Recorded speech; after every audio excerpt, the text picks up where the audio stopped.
Hi, this is Dr. Andrew Hahn, and once again, I am speaking to you from my library in Waltham, Massachusetts. And today is Friday, May 21st, 2021. And this is the 13th episode of Guided Self-Healing, Fearless Living. And today, what I want to talk to you about, we're going to call this episode, this 13th episode, Healing the Split Between Ego and Soul. And the reason I want to talk with you about that today is that one of our listeners had been listening to the last couple of episodes, and she asked a very interesting question, which is, she said, you were talking about front-back splits and up-down splits and left-right splits, but what about up-down splits that aren't between the head and the body, but between the ego or the personality and the soul? And how does that fit in with talking about these different kinds of people that you've talked about in the past few episodes and our identification with our personalities? And so I wanted to speak to that sort of because it's here right now. And in order to speak to that, we have to talk about a whole different kind of practice than the ones we had talked about a few weeks ago, when, if you recall, we talked about emotional freedom technique and tapas acupressure technique and EMDR and frontal occipital holding, or FOH. And because this is sort of like give unto Caesar's what's Caesar's and give unto God what's God's. And what we're trying to do right now is find a way to bridge the worlds between the worlds of matter and the worlds of soul and spirit. And so she said, how do you put that together with this idea that we have this compulsion that is called our personality, that we sort of believe we are our personality? I am my personality, just like I am my body, or I am my thoughts, or I am whatever. Well, how do you handle a split that plays out in this compulsion called I am my personality?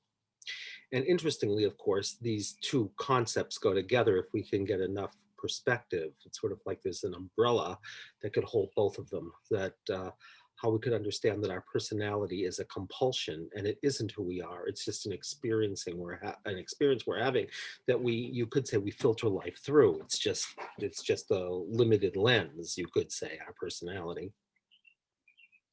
And our personality does speak to our identification with duality, which means that, of course, if I believe I am my personality, then, of course, when it disappears, you could say I disappear. And that's, of course, for those of us who don't like disappearing at all and like we never existed, that's kind of anxiety provoking. So let's now look at that. So let's start with the personality and say, why is the personality a compulsion? Very interesting question. And in order to understand this, let's just take a little journey together, like a mythic journey, and say, who are we fundamentally, in essence, before duality? And you could say that who we are is everything, and everything is who we are. We've already had that conversation. It's like who we fundamentally are is unity. It's boundaryless, dimensionless, infinitely expanding spaciousness that includes, it's called the fullness of the emptiness. It includes all space and all matter because it's all one.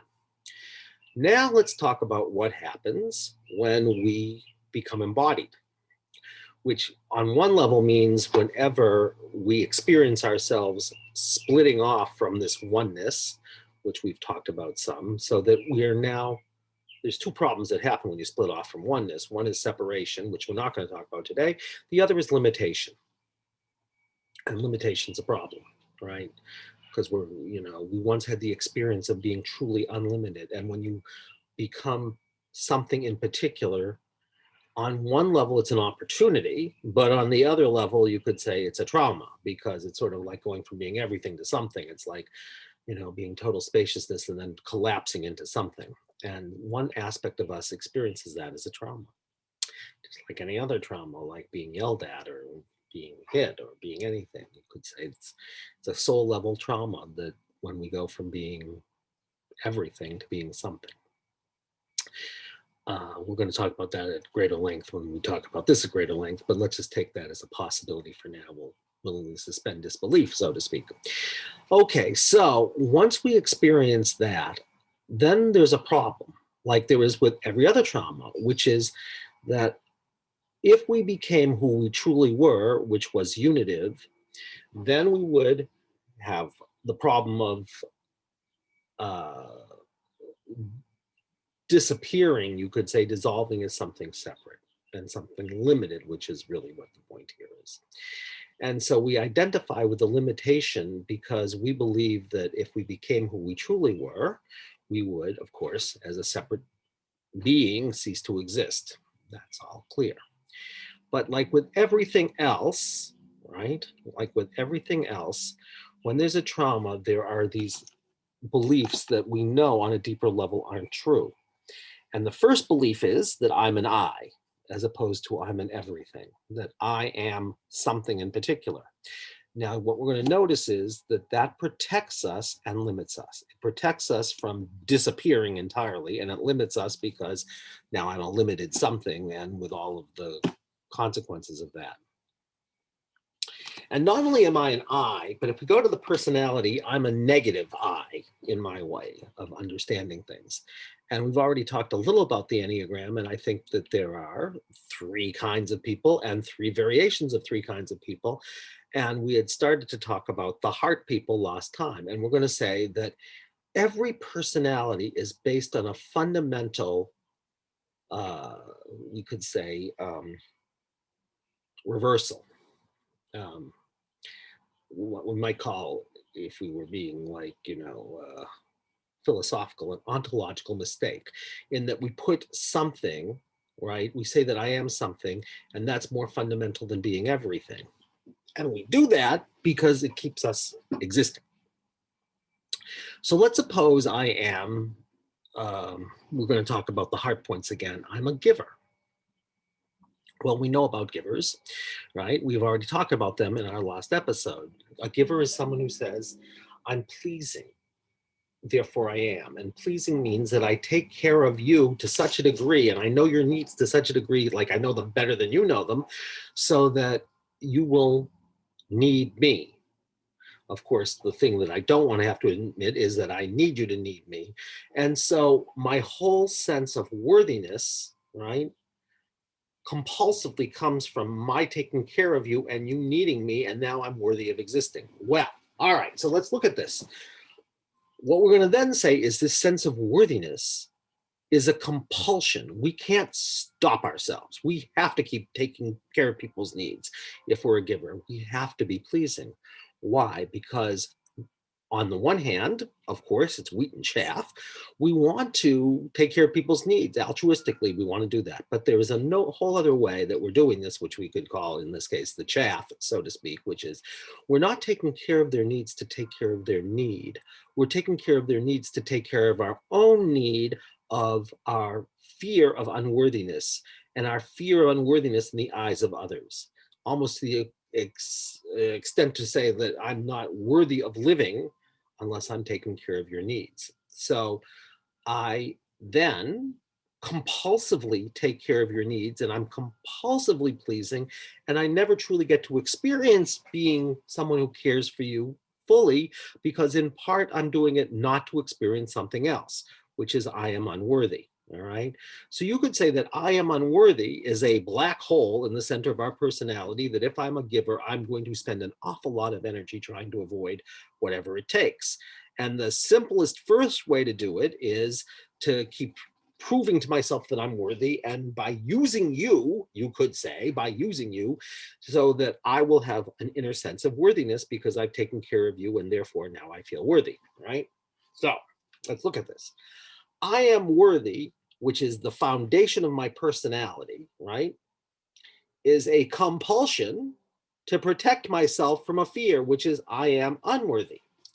But now we have a funny thing to say, which is I am unworthy while being a black hole in the center of my personality and something that I would, as a giver, you could almost say I'd rather be dead than have to experience I am unworthy because I will do everything I can to never experience it. On a whole other level is a protection from non-existence. So look at this, it's a two-part process, right? I start off being everything, right? I become a something with a negativity in it and a black hole in the center of it called and in this case, if I'm a giver, we go one more step, I am unworthy. So we go from a big black hole to a little black hole that protects us from the big black hole, but it's like out of the frying pan into the fire of I am unworthy. And then we have to compulsively do things that make us feel worthy in order not to experience the unworthiness that was protecting us from non-existence. Now, if you followed that, good for you. And if I followed it, good for me too. So now we can talk about how these episodes go together. Because if we want to heal the split between our egos or slash our personalities and our soul and ultimately our spirit, right? The way to do it is to do something totally counterintuitive, which is to, instead of using all this energy to pull you away from the black hole, to stop and to face it, the thing that we're most afraid to experience about ourselves, to face the thing that we're most afraid to experience about ourselves, which in this case, if I'm a giver, would be I am unworthy. So what would happen, and this is my invitation to you, if you found the thing that you were most afraid to experience about yourself, which has to be an inner process, right? It has to be something internal to you. It wouldn't be that I'm going to be rejected because then someone else is doing the rejecting. So you'd say, well, what is it about me that would make it so that somebody would reject me, which of course I don't want to experience a rejection. And if I'm a giver at some point or other, I'll come to, of course, they're going to reject me because I am unworthy, right? So of course they're going to do that to me. So what would happen if I take this black hole, which is just emptiness, which I've called by the wrong name, in this case, I'm unworthy, and I say, instead of using all of my energy, try not to get sucked into that black hole, which doesn't work because its gravitational pull, because it loves me so much, is be stronger than my running away from it, because even though I hate it, it loves me and it keeps inviting me back. So what would happen if I accepted the invitation and instead of trying to pull away from it, I turned to it and said, I'm going to become you. I'm going to let you pull me towards you and into you, this black hole that I've called up unworthy. And that is the start of freedom. That is the start of grace. Because if I could just say, okay, I will become this thing that I'm most afraid to experience about myself, that I have misnamed, because all it is a full emptiness. It's like a black hole. There's a whole universe there. So if I let myself go into it, maybe worlds will open up to me. Now, how do I do that? Well, we've talked about this before. If you let yourself for acceptance for a second to accept this experience that you've been trying your whole life to avoid, I am unworthy if I'm a giver, right? If you do that, you will find a body sensation. And I want to invite all of you today, if you want to just do what I'm going to invite you to do if you are a giver or a performer or a romantic today, because that's what we're going to talk about. We're going to talk about the heart points if you listen to our last podcast, the 3 heart points. So you're going to go into this thing that you're afraid to experience about yourself. I am unworthy. How do you do it? When you allow it, like I said, there will be a discomfort. There'll be empty feeling, like a hole in the center of your being, or there'll be a nauseous feeling that may accompany the hole in the center of your being, or there may be extreme pain or heaviness or tightness or whatever it is that will be the equivalent, the exact equivalent of I'm unworthy. So the invitation then is to scan your body, which is like a archive of everything that you could experience. So you're going to find the thing that you're most afraid to experience, this limitation called I'm unworthy, and you're going to feel it in the body. And then you're going to choose to bring all your attention to it to such a degree that you're going to become it. And once again, then, just like in every other situation, while you're having the experience, I'm unworthy, while you're having the experience of choosing to become I'm unworthy as opposed to unconsciously identifying with it and then running away from it, as soon as you choose to become it, you then identify with the one who's choosing, doing the choosing, who is the one who is holding and witnessing and being with, or hosting, you could say, because it's kind of a sacred process, is hosting I'm unworthy while you choose to be I am unworthy. But then, of course, it's just an experience you're having.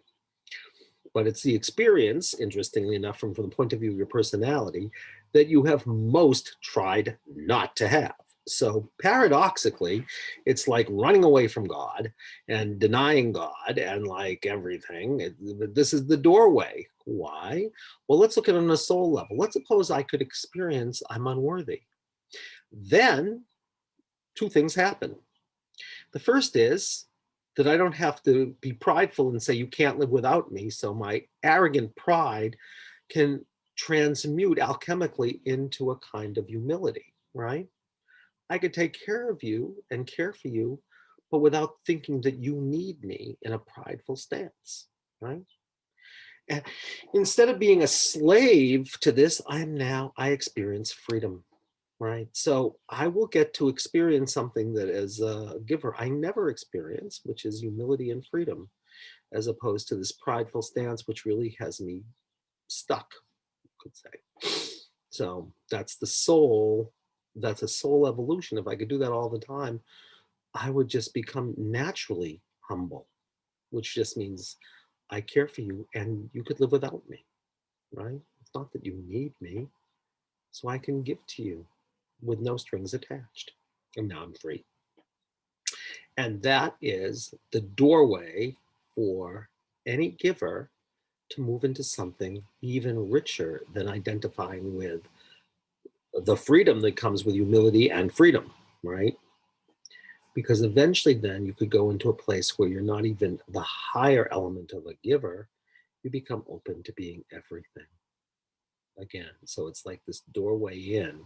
If you keep doing that practice, which is like, as my partner in all this, Joni says, it's like climbing a mountain, it's like you have to, it's not like you do it once unless, some people say that they get revelation, and suddenly they're free entirely. That has not been my experience. My experience is I keep working on the thing that I'm most afraid to experience about myself, this limitation. And it's like I get, freer, so to speak, but um, it's a climb. It's not one of those things you do at once. So, that's the bad and good news. But, it's like, there's you can get to the mountaintop someday, even though it gets steeper and you get more tired and the air gets thinner and you look up and you can't see the top of the mountain. The only way you'd ever know you've gotten any place is if you look back to where you were and say, well, at least I'm freer than I was before. So I must be heading in a good direction. But there are times really it would be much nicer to do whatever you'd want to do to escape this and, so to speak, take a vacation. But of course, you always have to come back. So that's the practice. The practice is to find the thing that you're most afraid to admit about yourself. And when you do that, you won't believe that you are your personality. You will realize that your personality comes out of one core experience. If I'm a giver, the core experience means compulsively I have to feel worthy in the particular other's eyes. And then you can know anything you want to about a giver because you'll know what's motivating them, right? Compulsively motivating them. So you say, well, what would that person be like if they had to do that? Well, they'd have to be upbeat, they'd have to be pleasing, they'd have to be kind of comic, so to speak, extroverted. They would certainly know how to take care of everybody's needs. They would certainly want appreciation for it. If they didn't get it, they get angry. I mean, you could begin to extrapolate the whole thing, right? And say, oh, that's my personality. Yeah, it's your personality because it's like, say, thank you to your personality. It's just a protector that's keeping you stuck, so to speak, because you call it in and say, like, can you please protect me from being who I really am? Because if I do that, I'm going to be scared to death that I'll stop existing. So let's identify with something limited and negative, all that, right? So this is how we put together those two ideas of healing splits between these different energies of ego and personality to soul, which is the higher aspect, the highest aspect of our limitation, right? To being unlimited. So it's a two-part doorway that we go through until eventually we can get to not just our fear of our personality, I'm unworthy, but our deeper fear that there's no I, that there is only non-existence and existential non-existence. But of course, that's not non-existence either. That's true existence. Except this time we do it with awareness as opposed to doing it just without awareness. That's the only difference. Now, let's go on for a second and say, all right, so That's what I would do if I were a giver. Well, what about, we talked about last time, a performer? What would we do if we were a performer, right? A performer is someone who says, I perform, therefore I am, right? That's what a performer says, in both senses of being an actor on a stage and someone who takes action and then wants some recognition for it, right? So I identify with my personality, which is I succeed. Failure is not an option, right? Or I'm a human doing, or I create, I'm a human creator. I have to keep compulsively doing and creating and succeeding and getting recognized. And that's my personality, right? Why? Because I'm afraid of something. This thing that I'm afraid to experience about myself that knocks on the door late at night and says, well, you think you're successful? Look at somebody next door. You haven't, you're not as rich as they are, or your husband isn't as gorgeous, or whatever it is. So you have to keep going. It's a compulsion, keep doing, doing, doing. Eventually you'll get there. Of course, you'll never get there because if nothing else, you'll get older and slow down, and then you got a big problem called, and then you'll have a late midlife crisis, which a lot of performers do. Okay, so what's the way out?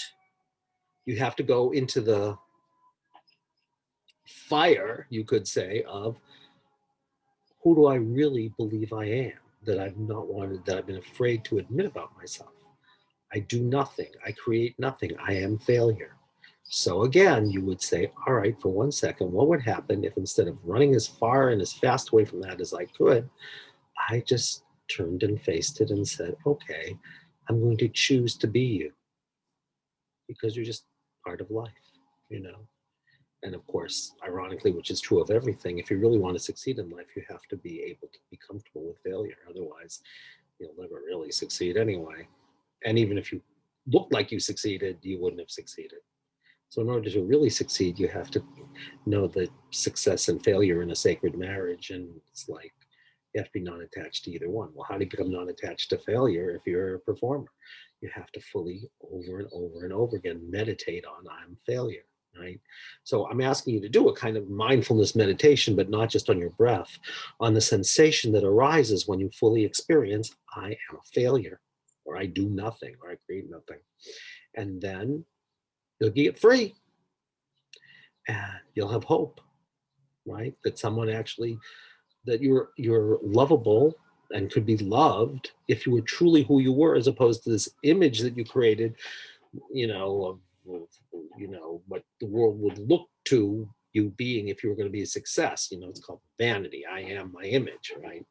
Whether it's I'm my image of my home, or my image as a woman or a man, or my image of what I would be, if my ambitions were realized, it's all an image. It's all a delusion that I have to put out to the world, and then I have to deceive myself that I'm deluding the world, right? What happens if I just said, I'm going to tell you who I am, that I'm scared, that I'm, small, that I really feel sometimes I can do nothing, and that I'm a failure? And what freedom comes with that? What courage that takes, actually. It takes incredible courage, so do a meditation on that. And if you kept focusing and allowing, I'm failure, I do nothing, I create nothing, you would get to be free again, and you would have hope. And you could say, I'm going to just be who I am, warts and all, and show it to the world. And you'd find something amazing, which is they would actually love you as opposed to admire or not admire this image that you put out, right? Or what happens, of course, if I'm a romantic?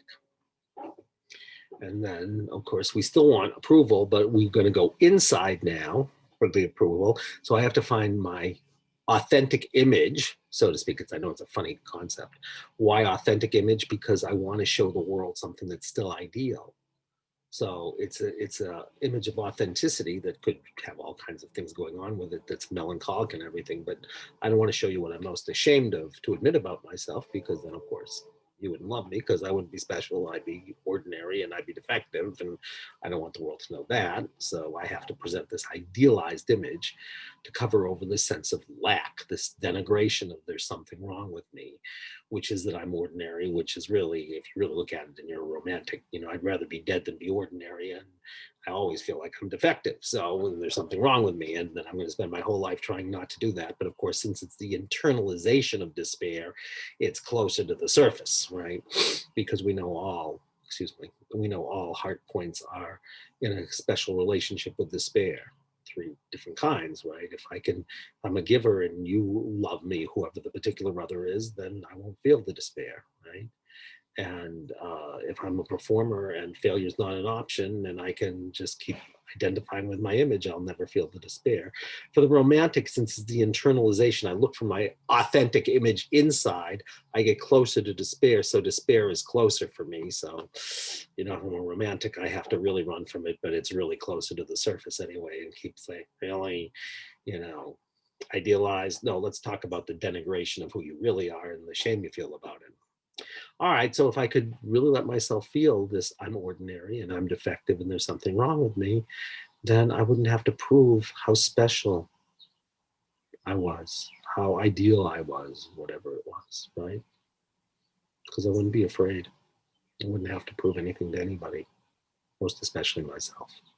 So, again, the invitation today, if you want to heal the splits between the worlds of matter and the worlds of soul and the worlds of spirit, which is what we talked about, healing splits a few times ago.